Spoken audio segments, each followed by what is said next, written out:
el cuello uterino es el tema que se va a repetir en primer parcial. Vamos a tener preguntas en segundo parcial y por supuesto en el examen final. Y ya habíamos justificado el por qué.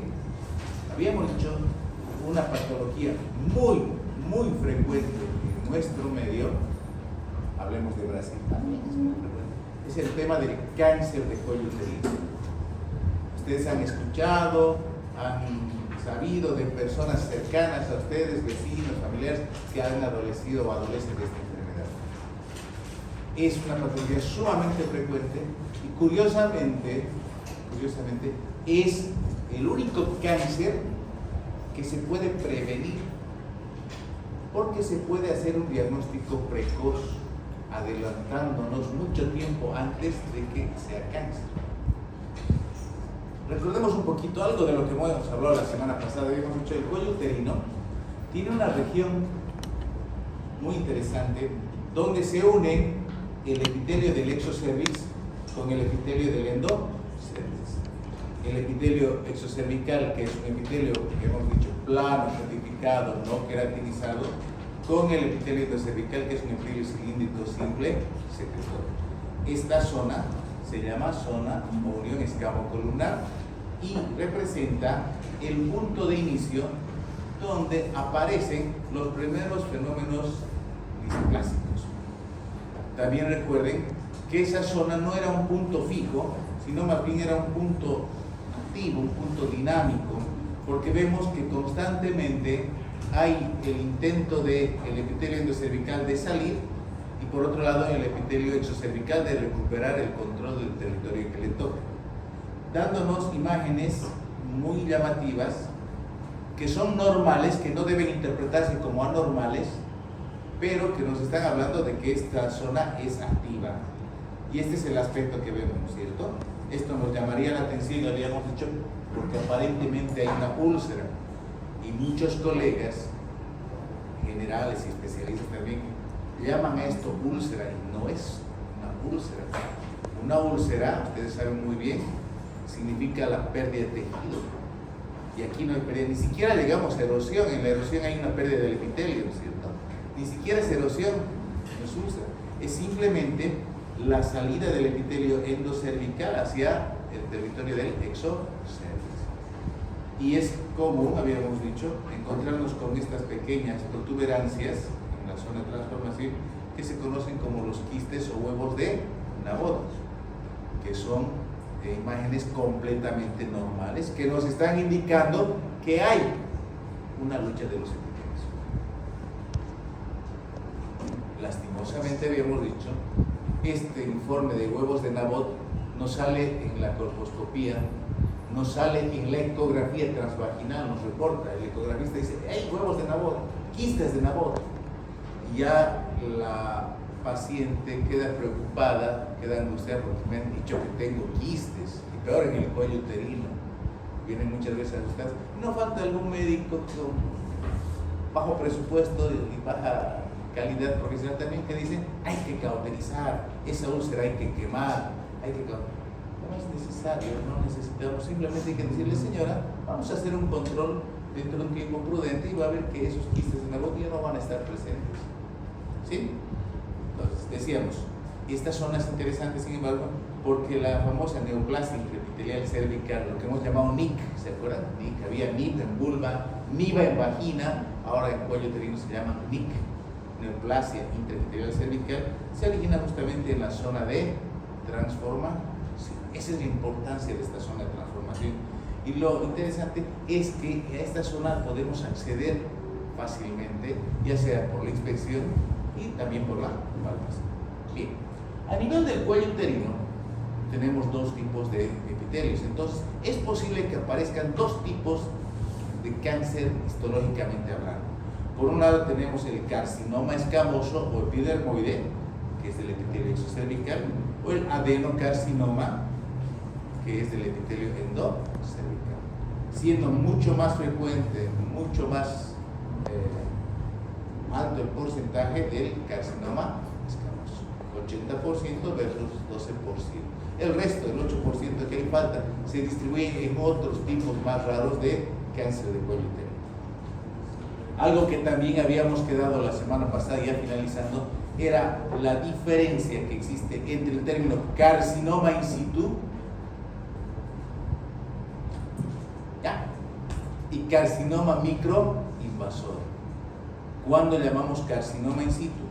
Cuando no ha habido el pasaje de las células displásicas a la membrana basal. Puede estar tomado todo el epitelio, pero mientras no atraviese la membrana basal, se llama carcinoma in situ. Y el siguiente paso, ¿cuál es? Es el carcinoma microinvasor. ¿Cuándo decimos que es microinvasor? Pues no ha penetrado la membrana basal.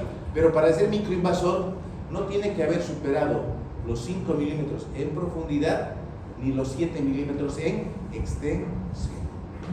¿Y esto cómo lo vamos a saber? Solamente con el estudio de histopatología, ¿cierto? Bien. Decíamos, el cáncer de cuello uterino tiene en el 99 y más por ciento de los casos un origen, y es la infección por el virus del papiloma humano. Este virus del papiloma humano no va a tomar a las células superficiales con las que haga contacto inicialmente. Necesariamente tiene que penetrar hasta las células basales.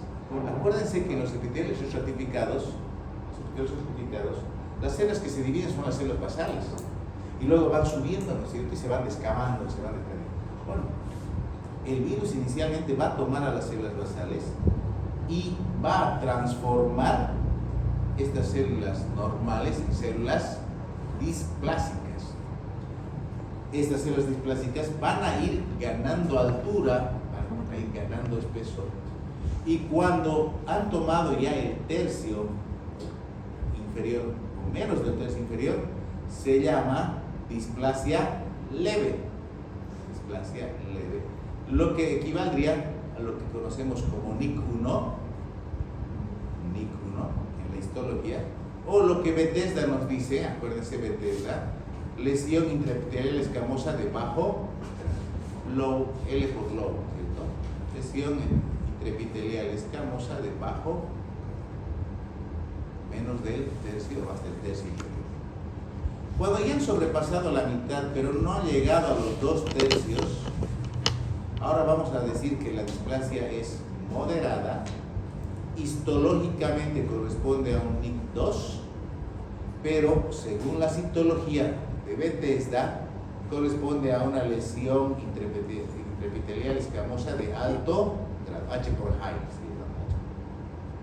Cuando ya se ha tomado más de los 2/3 o todo el epitelio, se llama displasia severa, o lo que en términos clínicos viene a ser lo mismo, es carcinoma in situ. Está prácticamente todo el episodio del epitelio. Esto equivale a un NIC3 en la histología, y en la citología decíamos lesión intraepitelial escamosa de alto. Cuando las células displásicas penetran la membrana basal, pero menos de 5 milímetros en profundidad, menos de 7 milímetros en extensión, se dice carcinoma microinvasor. ¿Estamos? No se olviden. Bueno, ahora, las lesiones intraepiteliales escamosas, los NIC, no necesariamente tienen que pasar de NIC1 a NIC2, de NIC2 a NIC3, de NIC3 a cáncer. Puede existir la posibilidad de regresión. El problema es de que nosotros no vamos a poder determinar quiénes son las que progresan y quiénes son las que regresionan. Pero vale la pena tomar en cuenta. En el caso de NIC1, se dice que la progresión a cáncer invasor es del 1% de los casos. No todas las que hacen NIC van a ir al cáncer. Pueden permanecer estacionarias, es más, pueden regresionar. En el caso de NIC2, ya la progresión es mayor y la regresión es menor. Cuando es NIC3, la progresión es mucho mayor todavía y la regresión es mucho. Entonces, si nosotros logramos hacer el diagnóstico mucho más antes, las posibilidades de resolución del problema son mucho más grandes. Este cuadrito está resumiéndonos lo que en su momento hemos hablado acerca de lo que son los estadios de NIC versus a la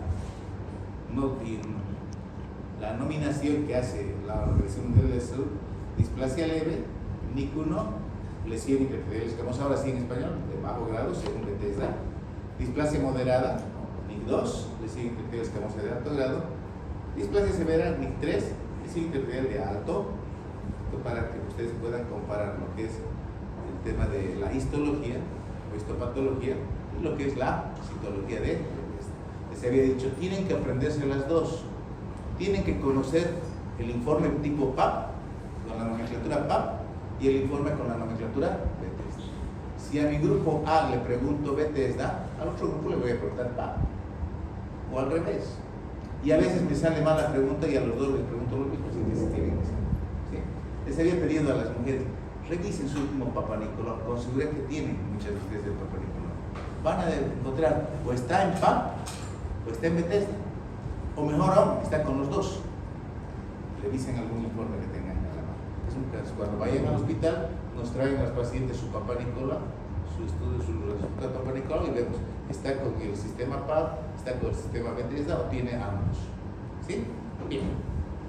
Hablando de cáncer de cuello uterino, hemos dicho, el cáncer de cuello uterino involucra a esas neoplasias que se desarrollan en la parte del cuello uterino que está dentro de la vagina. ¿Qué se llama esa parte? Ya les hemos recordado la anterior semana. ¿Cómo se llama la parte del cuello que está dentro de la vagina? Hocico de Tenga, el hocico de Tenga. Entonces, el cáncer de cuello uterino se desarrolla inicialmente en la parte del cuello que está dentro de la vagina. Acuérdense, anatómicamente, esto en gineco nos les han enseñado, el cuello uterino tiene dos partes, una que se llama intravaginal y otra que se llama supravaginal. Estamos hablando de la porción intravaginal, ¿sí? Dicen, a nivel mundial, el cáncer de cuello uterino es el segundo tipo de cáncer, a nivel mundial. Pero cuando hacemos la división entre cáncer en países desarrollados, del primer mundo, y los que se llaman en vías de desarrollo o tercer mundo, hay una diferencia interesante. En los países en vías de desarrollo, el cáncer más frecuente es el cáncer de cuello uterino. En los países desarrollados, ya vamos a ver, ese es otro tema, es otro tipo de cáncer que tiene mayor frecuencia. ¿Cómo definimos cáncer? Hemos dicho, el cáncer es un crecimiento incontrolado y anárquico de las células del cuello uterino. ¿Qué pasa con estas células? No solamente crecen, sino además de que tienen la capacidad de infiltrarse, avanzar, tomar a las estructuras vecinas y proyectarse a distancia, ya sea por continuidad, por vía sanguínea o por vía linfática. ¿Sí? A nivel mundial, el segundo tipo de cáncer más frecuente.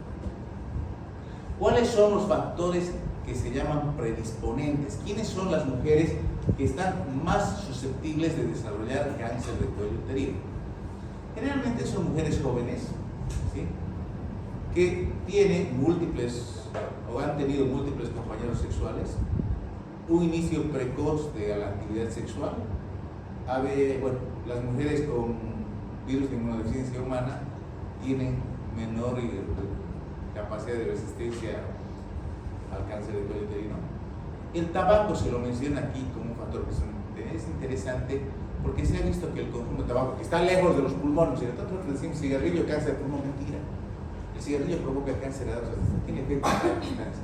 Se ha visto que el tabaco es capaz de lesionar los cromosomas de las células del cuello uterino también. El estado socioeconómico bajo, es interesante mencionar este tema. Son mujeres que no tienen un nivel cultural suficiente como para acudir a la consulta médica sin sentirse enfermas. Ese es un aspecto social interesante y hay un tema por ahí que pueden hacer. ¿Por qué la mujer de escasos recursos, con una formación cultural del promedio para abajo, no va al médico si no se siente enfermo? Solo va a ir cuando le duela, cuando esté sangrando abundantemente.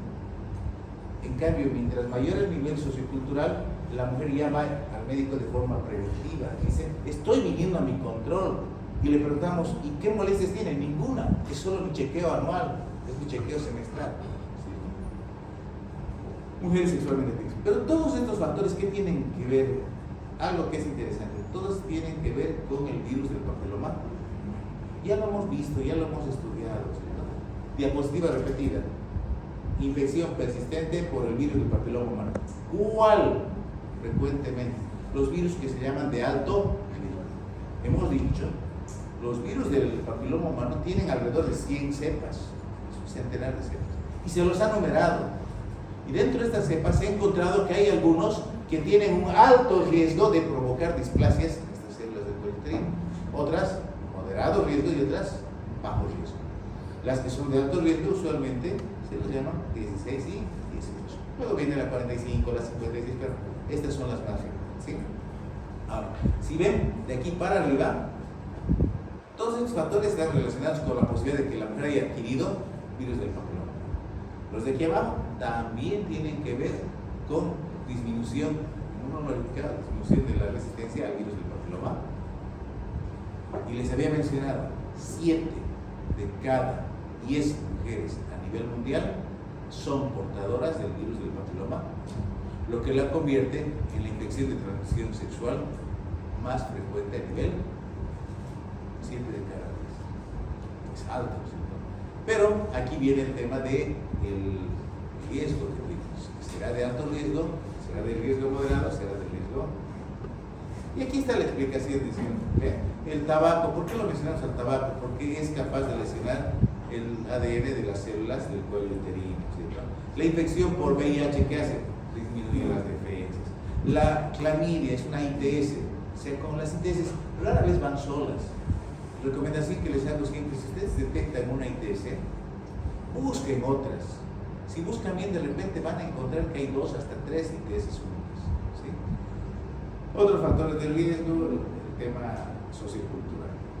Pero también es importante saber el tema del virus. COVID nos enseñó algo muy importante. ¿Se acuerdan por qué los médicos andaban más estresados con el tema COVID que cualquier otra profesión? ¿Por qué los profesionales del sector salud tenían tanto temor a asistir a los hospitales? Por el tema de la carga viral, ¿verdad? La carga viral. ¿A qué se refiere? A la exposición continua, a la exposición más frecuente al virus. Eso pasaba en COVID. El médico, la enfermera va al hospital y está permanentemente en contacto con pacientes positivos. A eso se llama carga viral. Aquí hablamos también del tipo viral, les decía, hay diferentes tipos de virus del papiloma humano. No todos están relacionados con cáncer. Algunos tienen riesgo bajo, y otros de riesgo alto. Ahí está. El virus del papiloma humano aparece en las verrugas que aparecen en las palmas, en las plantas, en el cuerpo. Esas verrugas también son virus del papiloma humano. De ahí que el nombre de verruga es papiloma, ¿no es cierto? El nombre de la verruga es papiloma. Hay virus que provocan verrugas en piernas y brazos, ahí están identificados con números. Hay otros que provocan verrugas en los genitales. Y hay otros que provocan condilomas. Y otros que provocan alteraciones celulares en el cuello uterino, a lo que hemos llamado displasia. ¿Sí? Ahí están, vean, tipos celulares. Entonces, de acuerdo a su capacidad oncogénica, de acuerdo a su capacidad de producir cáncer, eso es oncogénesis, ¿cierto? Se habla de bajo riesgo, de riesgo moderado y de alto riesgo. Bien, los de alto riesgo están bien identificados. Y estos numeritos los vamos a ver repetidos de repente cuando hablemos de la vacuna para el HPV. 60% de las lesiones del virus del papiloma humano en IQ1 regresionan en años, no es una cosa de ahora va a ser un tratamiento y en 2 semanas ya no, le toma años en regresionar, ¿sí? Solo 15 van a pasar al siguiente nivel en 3 a 4 años y solamente entre 30 y 70% van a progresar a cáncer. Eso es lo que les decía, el cuello uterino que tiene una infección por virus del papiloma humano puede desarrollar IQ1, pero observen, puede regresionar en el 60% de los casos o puede progresar al siguiente nivel, ahí está 15%. Ahora, en NIC2, NIC3, la progresión es mucho mayor que la regre. Si ustedes van sumando, toma más o menos entre 5 y 15 años que un cuello uterino que está infectado por virus del papiloma humano desarrolle cáncer de cuello. 5 a 15 años. Si nosotros calculamos que hacemos Papá Nicolaos cada año, tendríamos la posibilidad de hacer diagnóstico si las mujeres asistiesen a su control. Por eso decimos, este tipo de cáncer se puede prevenir. ¿Por qué se previene? Porque lo diagnosticamos en una fase preinvasiva.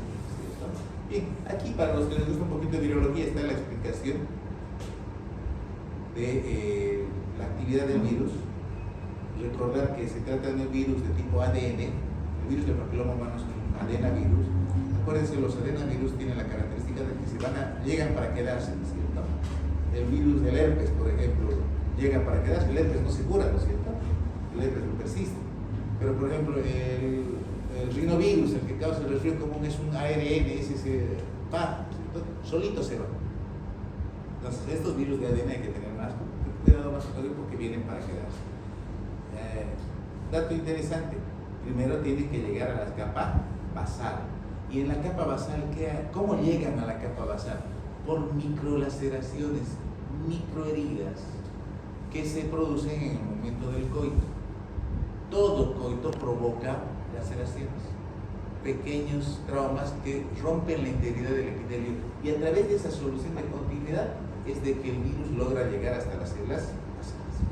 Ahí está, miren, microtrauma rompe la integridad y este virus va a llegar a las células basales y luego va a transformar estas células normales en células displásicas, y estas células displásicas van a ir creciendo, van a ir ahora sí multiplicándose y van a ir tomando todo el espesor del epitelio a lo largo de los años.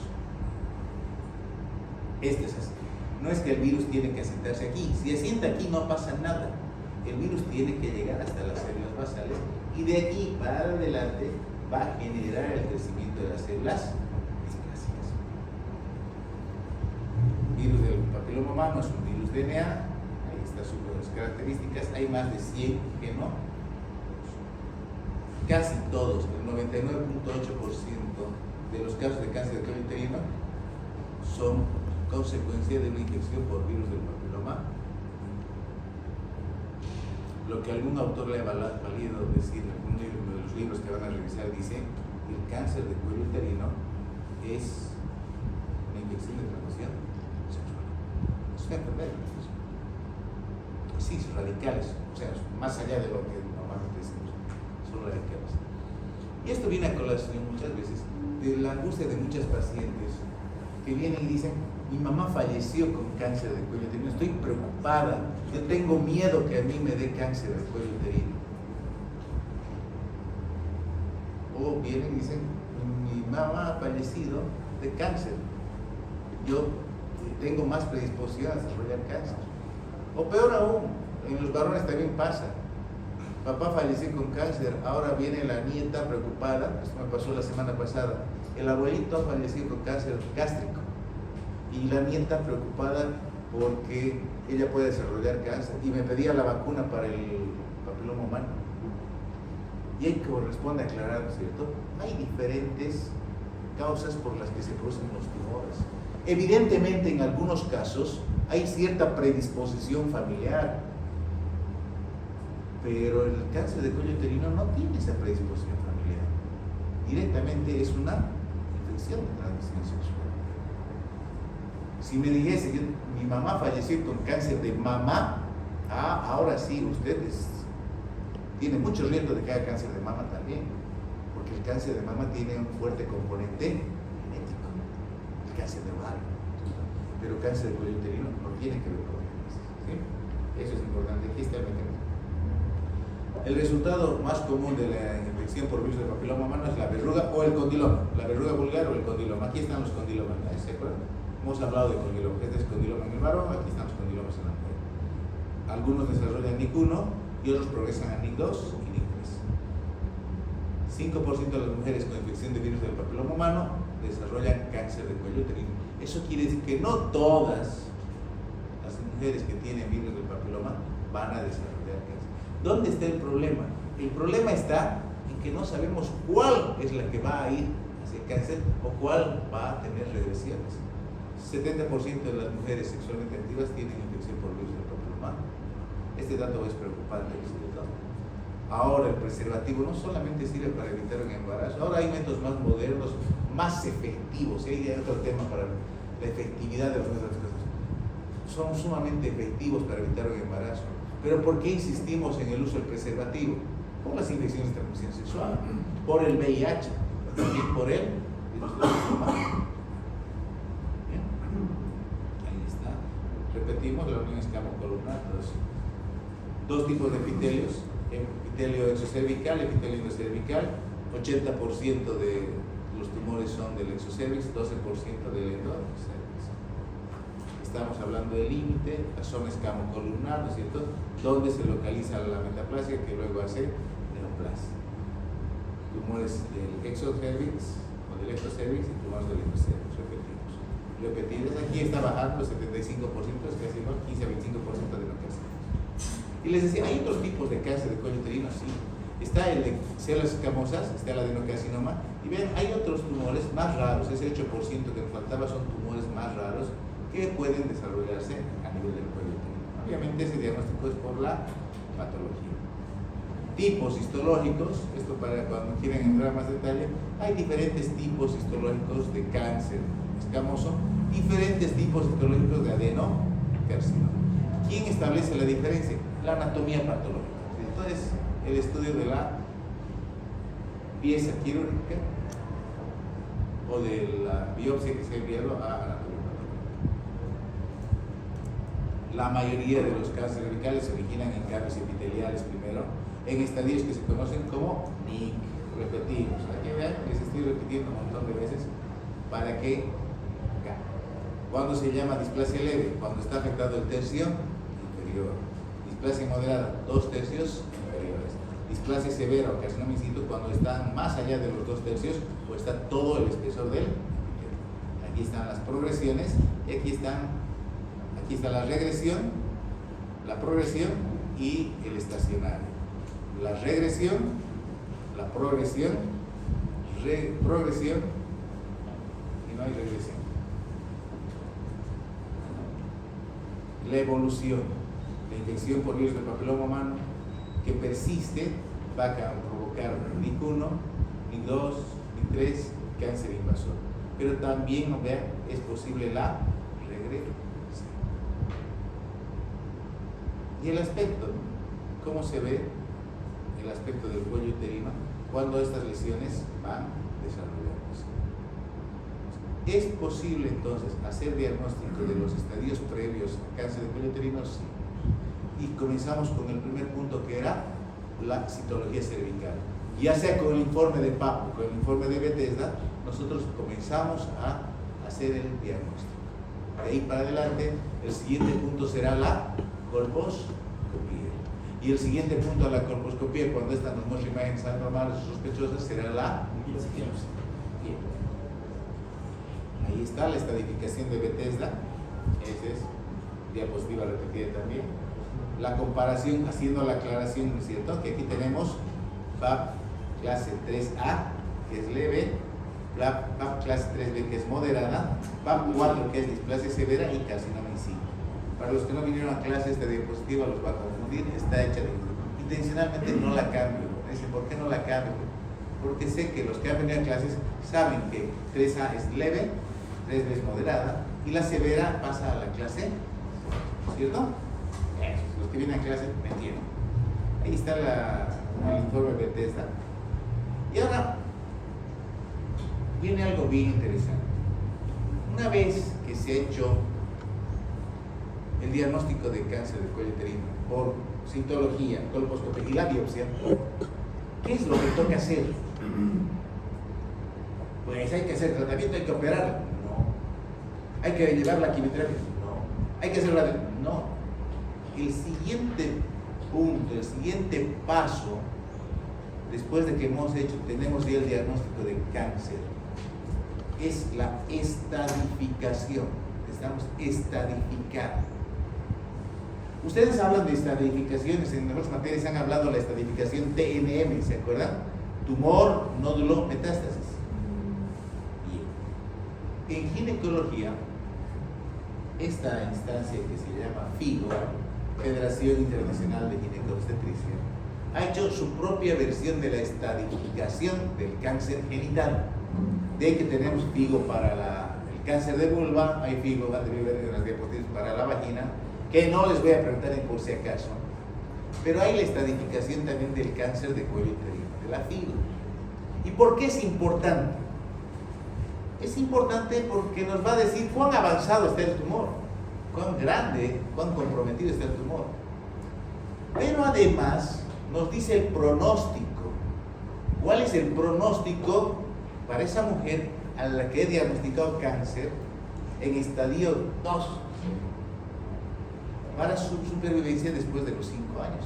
Que a los 5 años esté negativa el cáncer, haciéndole tratamiento. Y además la estadificación nos sirve también para plantear el tratamiento. ¿Qué le voy a hacer? Una mujer con estadio 2 no va a cirugía de entrada. Entonces hay que saber estadificar para saber cuán avanzado está la gravedad, para determinar el pronóstico y para establecer el tratamiento. Por eso es que esto sí les voy a pedir que aprendan bien. Hay diapositiva repetida aquí, porque les voy a preguntar la estadificación en cuello uterino. Bien. ¿Y cómo se estadifica? Va desde 0 y en romanos va hasta 4. De 0 a 4. Sabemos que 0 no había en romanos, pero de 0 hasta 4 en números romanos. Y decimos, el estadio 0 corresponde al carcinoma in situ. Es cáncer in situ, NIC3. No ha sobrepasado la membrana. Pido la biopsia y la biopsia me dice es un NIC3. Entonces, ¿qué tiene el estadio? En el estadio 0, el 100% de las pacientes que hacen el tratamiento correcto se curan.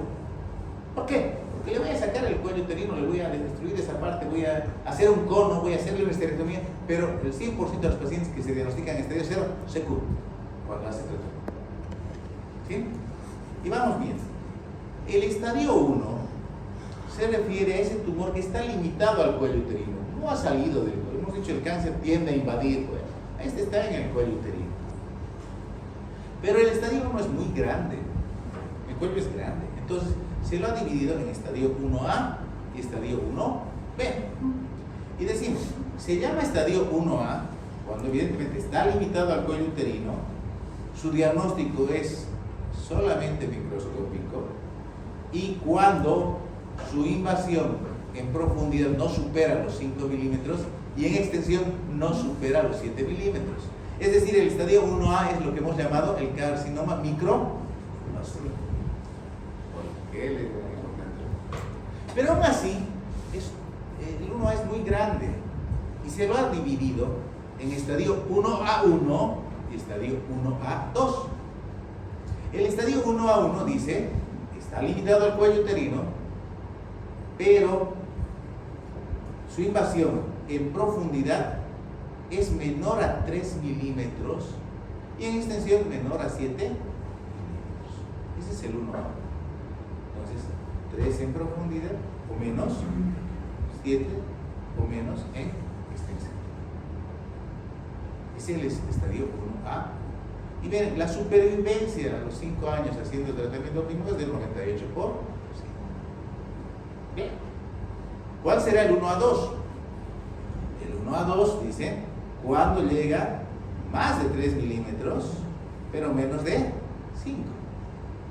7, mantenemos el 7 en extensión, pero en profundidad decimos, ha sobrepasado los 3 milímetros, pero no ha superado los 5. Ese es el estadio 1A.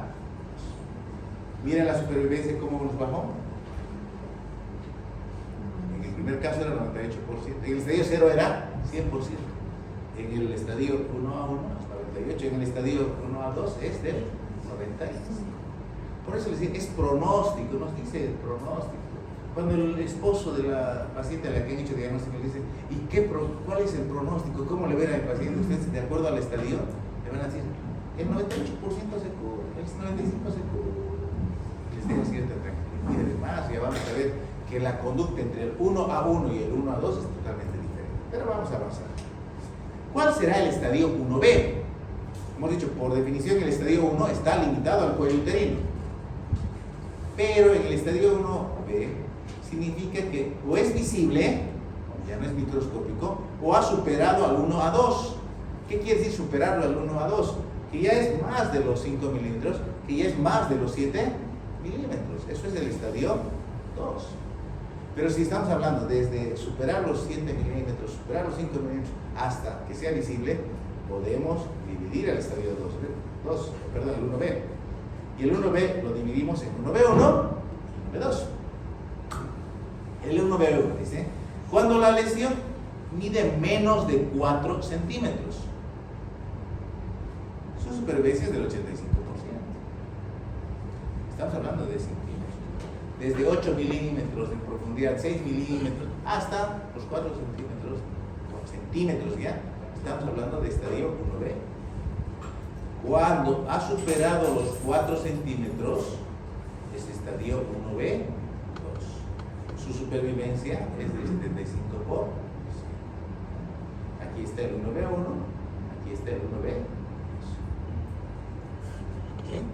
Entonces el estadio 1 tiene 1A, 1B. El 1A tiene 1A1, 1A2. El 1B tiene 1B1, 1B2. Ya entonces es más sencillo. ¿Cuándo decimos que estamos en estadio 2?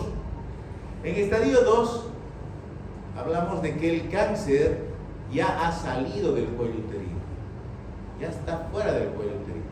En el estadio 1 estaba limitado al cuello uterino, ahora ya está fuera del cuello uterino, ¿sí? Pero no ha llegado a la pared pélvica, y no ha llegado al tercio inferior de la vagina. El tercio inferior está respetado. Pero aún así eso es grande. Entonces el 2 se ha dividido en 2A y 2B. ¿Cuándo se llama estadio 2A?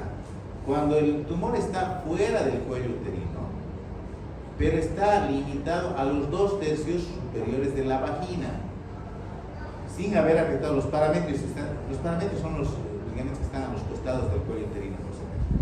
Entonces, cuando ha tomado más allá del cuello, ha tomado vagina, pero no ha llegado al tercio inferior de la vagina, solo a los 2/3 superiores, y no ha invadido los parámetros, se dice que el estadio es 2, su supervivencia es del 75%. ¿Cuándo será estadio 2B? Aquí ya no hay 2A1, 2A, aquí hay 2A y 2B. ¿El 2B cuándo? Cuando la invasión lo ha hecho hacia los parámetros, ¿sí? Invasión a los parámetros sin llegar a la pared pélvica. Aquí está la pared de la pelvis. Puede haber tomado la vagina, pero no ha tomado el tercio inferior. Se dice que estadio 2, la supervivencia está de bajada. O sea, mientras mayor estadio, menor la supervivencia. Estadio 2. Luego pasamos al estadio 3. ¿Cuál es el estadio 3? Cuando sí logra pasar hasta el tercio inferior de la vagina o sí llega a la pared de la pelvis, ¿sí? Y acuérdense que hay un elemento anatómico muy importante en este trayecto del cuello a la pelvis. ¿Quién viene por aquí? ¿Qué elemento pasa por aquí? Bajando desde el riñón hasta la vejiga, el uréter. Y el uréter puede verse comprometido por él. Vamos, el estadio 3 se divide en 3A y 3B. ¿Cuál es el 3A? Cuando llega al tercio inferior de la vagina. No ha llegado a la pared pélvica, pero sí está tomando el tercio inferior. Se llama estadio 3A. Supervivencia, miren cómo cae la supervivencia drásticamente. ¿Cuál será el 3B? Cuando sí ha llegado a la pared pélvica o ha comprometido la vía urinaria. Acuérdense, está el uréter por ahí, el tumor está ahí. ¿Qué va a hacer el tumor con el uréter? Comprimir, lo va a comprimir. ¿Y qué va a pasar del sitio de compresión para arriba? Se va a ensanchar, lo que ustedes llaman hidrónesis. No, hay bloqueo. Hay compromiso de la función. Su supervivencia es de 30 por 12. Entonces ya está invadida la vagina, ya está invadido los parámetros. ¿Qué más le queda para invadir? Hemos dicho. ¿Qué otros órganos? ¿Quiénes son los vecinos del cuello uterino? Ovario. No, antes. ¿A quién tienen delante y a quién tiene detrás el cuello uterino? Ese es el estadio 4. El estadio 4 es cuando el cáncer está ya fuera del genital. Cuando ha salido fuera del aparato genital se llama estadio 4. Y hay 4A y 4B. En el 4A, la invasión es o a la vejiga o al recto. Cualquiera de los dos. O hacia adelante, a la vejiga, o hacia atrás al recto. Ese es el 4A. ¿Y cuál será? 10% de supervivencia. ¿Cuál será el 4B? Cuando hay metástasis a distancia. ¿Sí? Supervivencia, 0%. Difícil que esta paciente sobreviva. Menos así que porque son buenas gente le ha puesto aquí. La supervivencia, más allá de los 5 años en mujeres con diagnóstico de 4A, es muy baja. A los 5 años, 0%. Entonces, volvemos a la definición del cáncer del cuello uterino. ¿Qué es el cáncer del cuello uterino? Es ese crecimiento no controlado, ese crecimiento anárquico de las células del cuello uterino, que va a tomar todo el cuello uterino, va a infiltrar a los vecinos y va a proyectarse a distancia. Es lo que decía el concepto, ¿cierto? ¿Y cómo va a esta estadificación? Permitirnos hacer pronóstico y ahora nos va a permitir hacer tratamiento. Entonces, para la estadificación, ¿qué necesitamos? Exámenes complementarios. Quiero saber si la vejiga está comprometida, tengo que hacerle una cistoscopía. Quiero saber si hay compromiso rectal, tengo que hacerle una rectosigmoidoscopía, ¿no es cierto? Quiero valorar la función renal, tengo que hacerle una urografía espectora, etc. Entonces, vean, por eso es de que se va a perder un cierto tiempo haciendo los exámenes necesarios antes de definir el tratamiento que se va a hacer en definitivo. ¿Sí? Y aquí está para los que les gusta leer, aquí está. Y para los que les gusta estudiar con dibujitos, aquí está. ¿De qué hay pregunta en el examen? En el final, ¿cuál es el estadio 2A? ¿Cuál es el estadio 3B? ¿Qué tengo que hacer? ¿Cuál es el tratamiento? ¿Cuál es el pronóstico? Aquí está la estadificación que ustedes conocen, TNM, ¿cierto? Tumor, nódulo, metástasis. Ahí está. Tumor, nódulo y metástasis. TNM. Bien. ¿Cuál es la clínica del cáncer de cuello uterino? Antes de ir al tratamiento, ¿cuáles son los signos? Primero, el cáncer de cuello uterino es asintomático en la fase inicial. No tiene síntomas. No estamos hablando de las displasias eran asintomáticas. Estamos hablando ya de cáncer. Y al principio es inespecífico. ¿Y luego qué viene? Cuando el cáncer ya va a dar sintomatología, ¿cuál es? Flujo. Un flujo que puede ser sanguinolento inclusive y que es fétido.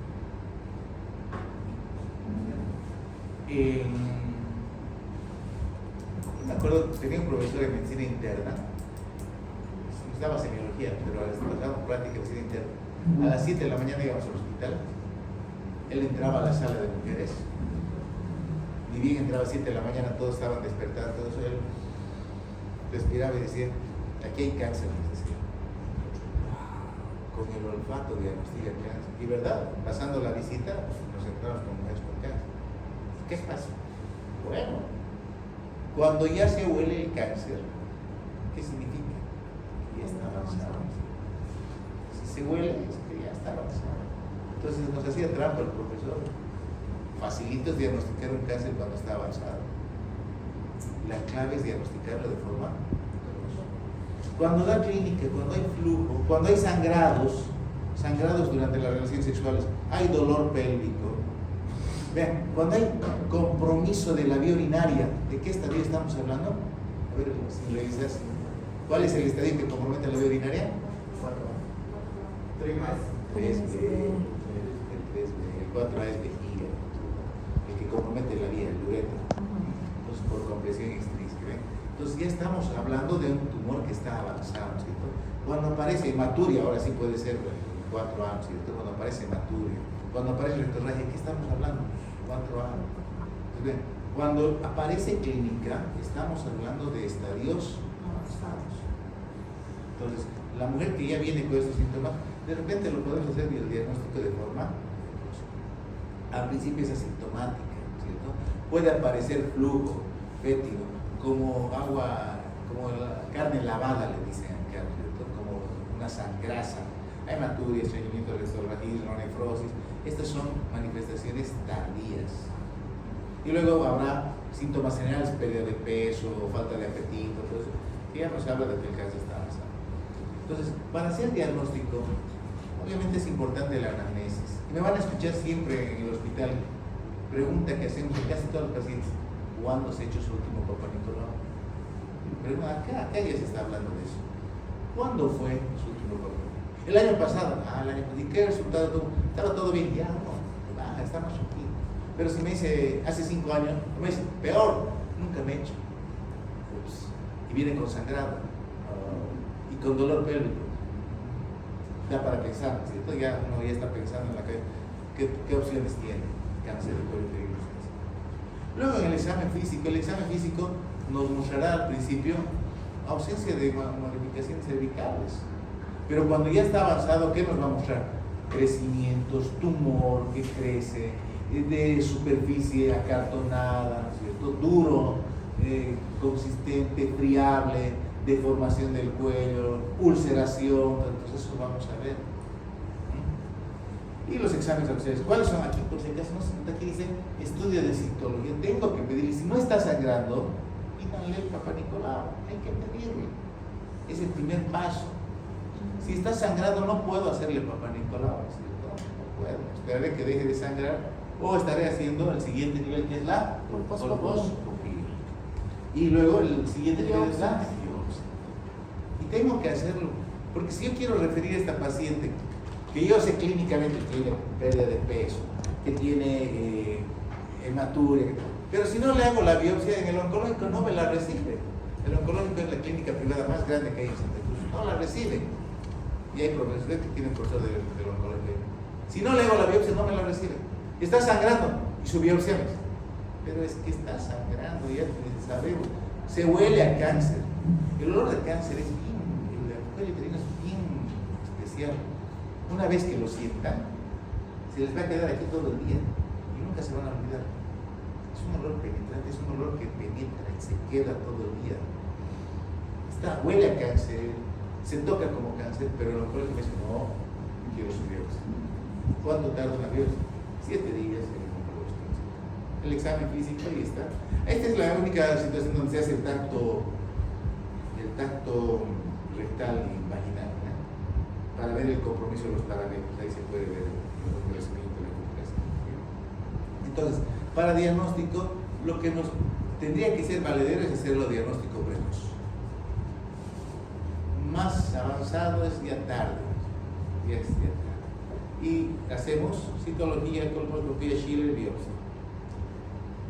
La citología, recomendar siempre. Decimos, a nivel nacional hay una normativa que dice todas las mujeres deben hacerse Papá Nicolau cada año, desde el momento que inician sus relaciones sexuales hasta los 59 años. Primero, desde el momento que inician relaciones sexuales no corresponde, porque ¿cuánto va a tardar en hacer los cambios en la infección por HPV? Años. De repente no sería a la que acaba de perder la virginidad, la que acaba de tener relaciones. Y después de los 59 años también hay cáncer. Entonces, que sea menos frecuente es otra cosa, pero hay que hacer de acuerdo a la parte de la salud. Y esto me gusta porque en Cuba, por ejemplo, hacen algo más práctico, no les hacen cada año. Cuba es un país que tiene los recursos económicos muy limitados, pero en salud primaria tienen su buen desarrollo, ¿no es cierto? En preventiva, en salud preventiva, no tanto en salud terciaria, ¿cierto? Entonces dicen, mujeres entre 25 y 64 años. Sí, mejor. Puede haber cáncer antes de los 25, sí, pero es raro. Pero no le hagan a la que acaba de tener relación sexual, la van a asustar, la van a espantar y no va a querer más. Si la muestra sale inadecuada, hay que repetir. Un montón de muestras nos salen inadecuadas. ¿Por qué? Porque quien toma las muestras para Papá Nicolau en el hospital es el interno. Al interno que acaba de venir va a rotar una semana en Papá Nicolau y tiene que saber hacer. Y no es toda vez, ¿no? Hay que repetirla, no hay que descuidarse. Ahora, mejor, en lugar de hacer cada año, ¿qué les parece hacer esto? Si tengo 3 que se han hecho anuales negativas, la siguiente será una cada 3 años. Si 3 me han salido normales, la siguiente la haré en 3 años. Y la siguiente si podemos ir repitiendo, ¿sí? Si el resultado muestra normalidad, ¿cuál es el siguiente nivel? Colposo. ¿Sí? No se olviden cuáles son las condiciones. La mujer no tiene que estar sangrando, la mujer no tiene que tener relaciones sexuales, la mujer no tiene que estar usando medicación de tipo óvulos o tipo cremas vaginales, ¿cierto? Y nada de relación sexual. Se hace la citología, el siguiente nivel es la colposcopía. ¿Qué hemos dicho que era la colposcopía? No es nada más que ver el cuello uterino en una imagen agrandada con una buena fuente de iluminación. Eso es el colposcopio. No es un aparato complejo, nada. Es como una lupa con luz. Y la transmite ahí en la videocolposcopía, ¿no? Se va transmitiendo y se va viendo la imagen. Y hemos dicho, hay que buscar imágenes sospechosas. ¿Cuáles serán? Leucoplasia, mosaico y váseo puntillado. ¿Cierto? Pregunta de su examen, ya sabes. Aquí está un poco más de la colposcopía. Si la colposcopía me sale sospechosa, si tengo un papanicao sospechoso, tengo que hacer la biopsia. Aquí está la pincita. Esta pincita se llama sacabocados, es la que va a sacar un pedacito de tejido de la zona colposcópicamente sospechosa para llevar a estudio de histología. ¿Sí? Ya está hecho el diagnóstico. ¿Cuál es el tratamiento? El tratamiento depende de la etapa, del estadio en que se encuentra el tumor. ¿Sí? Ese es básicamente el que nos dice qué tratamiento vamos a hacer. ¿Influye el tema de la paridad? Sí, puede influir, pero no tiene que ser decisivo. El tema, ¿por qué el tema de la paridad? Porque de repente la mujer no tiene hijos y quiere tener hijos y tiene cánceres complicados. ¿Sí? Entonces, lo ideal es hacer la estratificación y de acuerdo a eso definir. La embarazada, que espere unos meses, no nos va a afectar nada mucho. ¿Qué hago en el estadio 0? Aquí está la conducta. En el estadio 0 hago cono. Y listo, se acaba. Y si la paciente ya tiene la pared satisfecha, le hago histerectomía. Total. Y se acaba el problema. No hay zona de transformación, hay cáncer. 100% de curación. ¿Qué hago en el estadio 1A1? ¿Se acuerdan cuál era el 1A1? El que no pasaba de los 3 milímetros. ¿Se acuerdan? ¿Qué le hago? Le hago cono. Ya hemos visto lo que es cono. O le hago histerectomía, por si acaso. Esto es cono. Este es un cono. ¿Qué le estoy sacando? La zona de transformación. Y si mi cono está bien hecho, el patólogo me va a decir bordes quirúrgicos pasan por tejido sano. Otros patólogos dicen bordes quirúrgicos libres. Si mis bordes están libres, he sacado todo. Eso es el cono. Le conservo la fertilidad. Esta mujer puede embarazarse las veces que quiera. No ha afectado su fertilidad. Pero de repente, si un paciente ya tiene la pared satisfecha, le puedo hacer también una histerectomía total. ¿De qué depende la lesión? Del deseo de fertilidad de la paciente. Obviamente, si tiene 45 años y no tiene hijos, tampoco lo voy a esperar que se embarace. Ahora ven, ¿cuál era el estadio 1A2? El que estaba entre 3 y 5 milímetros. Miren cómo cambia la conducta. Aquí ya no le hago una histerectomía solamente, sino le hago una histerectomía radical. ¿Qué quiere decir histerectomía radical? Que le saco el útero, le saco las trompas, le saco los ovarios, saco un buen lado de tejido parouterino y un buen tanto de vagina. Eso es la histerectomía radical. A ver, por aquí está la histerectomía radical. Aquí está, ¿bien? Esta es una histerectomía total. ¿Qué sale? El útero. Queda la vagina, quedan las trompas, quedan los ovarios. ¿Cuál es la radical? Saco las trompas, saco los ovarios, saco tejido parouterino y saco una buena parte de... Y además linfadenectomía, dice. Hay que sacar los ganglios del la. ¿Cómo cambió mi tratamiento por unos milímetros? El estadio 1B1 también se hace histerectomía radical con la linfadenectomía. El estadio 1B2 hace quimioterapia, hace radioterapia y después se hace una histerectomía radical. ¿Se acuerdan cuál era el 1B1? El que mide menos de 4 centímetros. Y el 1B2, el que mide más de 4. Pero todos están limitados al cuello. Pero no afectan los parámetros. Exactamente, solamente el cuello uterino. Por eso puedo hacerlo así. Pero ¿qué va a pasar cuando el tumor sale del cuello uterino? Los estadios 2, 3, 4. ¿Dónde está la cirugía? No opere. Yo tenía una paciente hace 2 años, que venía todo el tiempo a la consulta y decía, quiero que me opere, quiero que me opere, quiero que me opere. Tenía un estadio 3A. Y dice, no es para cirugía su caso. Pero me ha dicho el doctor que me puede cobrar, y quería cobrarle $10,000 un doctor, un colega, que ni siquiera era ginecólogo, cirujano oncólogo. Quería cobrarle $10,000 para operar. ¿Qué es lo que iba a hacer? ¿Dónde está escrito que un 3A vaya a histerectomía? Pero, bueno, qué importante es eso, ¿no es cierto? Saber estratificar, saber qué toca de acuerdo al estudio. Bueno, está el tema de la cirugía, ahí está. El tema de la quimioterapia con todos los inconvenientes que trae, ¿no es cierto? ¿Cuál es el pronóstico? El pronóstico depende del estadio. En la etapa 0, 100%. En el 4, 4B, 0%. ¿Sí? Aquí está lo mismo que dije. El pronóstico depende del estadio. A mayor estadio, menor pronóstico. Prevención.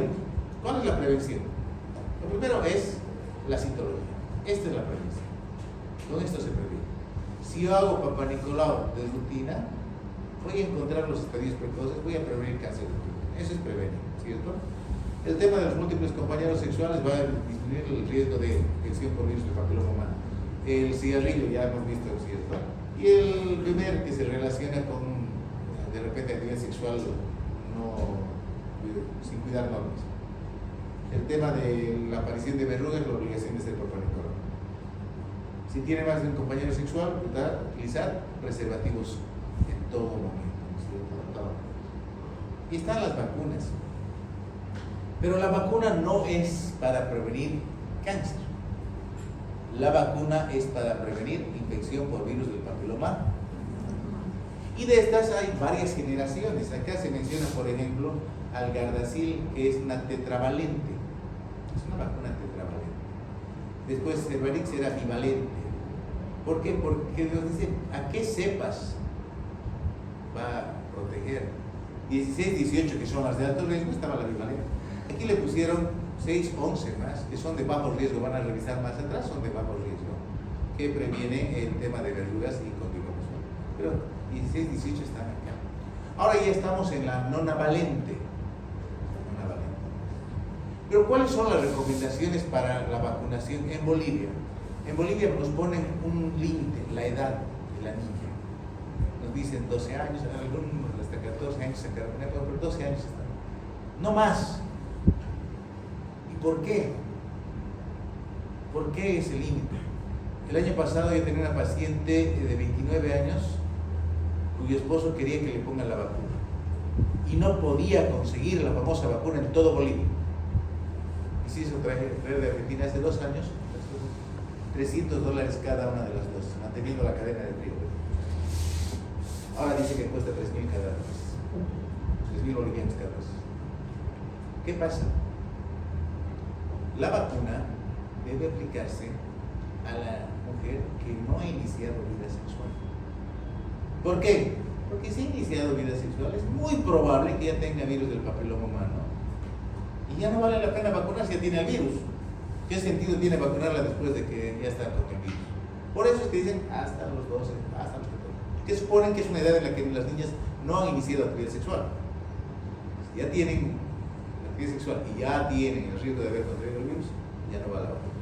Luego propusieron a los hombrecitos también vacunar con esta vacuna Gardasil y pedían permiso y que los papás tienen que firmar.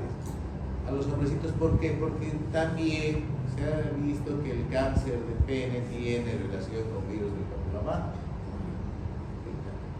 Fue una vacuna que fueron donde aparecieron los primeros antivacunas. Le dieron mucha guerra a esta vacuna. En Colombia hicieron huelga, las mujeres se movilizaron, ¿por qué nos están obligando? surgieron, acá en Bolivia también decían, nos quieren dejar estériles, decían las mujeres. Esas son vacunas que nos van a dejar estériles. Imagínense si una inyección deja estéril. ¿Cuántos nos habríamos hecho vacunar hace años? Entonces, aparecieron los primeros antivacunas y decían eso, que es para que nos quedemos estériles, yo no quiero vacunarme, decían mis compañeros. Entonces, no tiene sentido.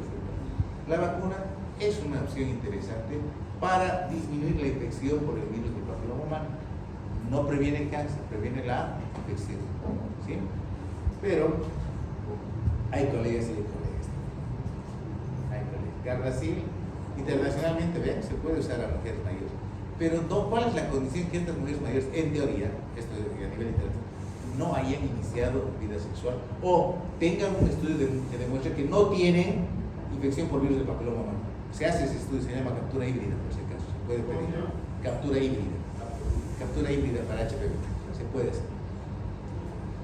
Y les comento este caso de mi paciente hace 2 años y decía, yo tengo 30 años, he tenido un montón de mujeres, pero me estoy casando con una mujer de 29 años que es virgen y quiero protegerla y quiero la vacuna y no puedo conseguir la vacuna.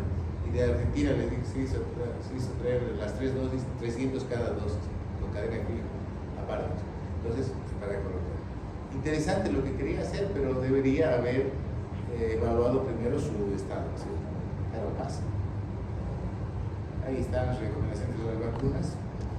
Niñas, a nivel internacional sí se vacuna a mujeres mayores, acá en Bolivia, por ese argumento. ¿Sí? No se puede usar en el embarazo, obviamente, la vacuna. Hay que descartar el HPV.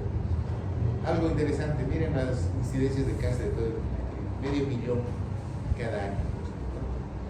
Datos interesantes. Se supone que Chile tiene un buen sistema de salud pública, pero miren, está entre las comunidades más altas. Cuba sí tiene una tasa baja, ¿por qué? Porque hace preventiva. ¿Sí? Ahí sí o sí le obligan, si no va a su papá Nicolau, va y la sacan de su casa y le van a hacer papá Nicolau. Primer lugar, aquí es lo que decía, primer lugar de tumores malignos en poblaciones de tercer mundo. ¿Sí? En los países donde ya han superado este tema de la prevención, es otro el cáncer, ya lo vamos a comentar en otra clase, el más importante. Mayor riesgo. Si se detecta a tiempo, se cura, ya lo hemos mencionado. Y eso es lo que hoy nos tocaba avanzar en relación al cuello.